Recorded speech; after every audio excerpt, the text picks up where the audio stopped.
through what happens after more new beginnings or recoveries. The end of time would mean the end of all endings. This scary idea wasn't something people thought about before Einstein's theory of relativity, which explains gravity in modern science. Before that, most scientists and thinkers believed that time was like a steady beat that the universe followed without changing. But Einstein showed that the universe is more like a big musical jam session with different rhythms.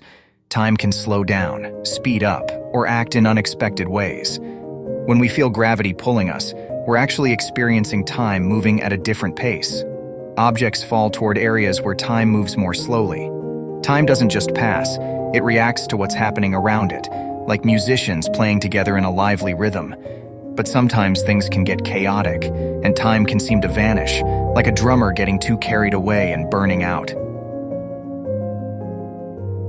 When time reaches its limits, scientists call those moments singularities. These can mark the start or end of time itself. The most famous singularity is the Big Bang, which happened around 13.7 billion years ago, kicking off the universe and time as we know it. If the universe ever stops expanding and starts collapsing, it could lead to a reverse of the Big Bang called the Big Crunch, where time would stop. However, time doesn't necessarily end everywhere. Inside black holes, according to relativity, time comes to an end while it continues outside in the universe.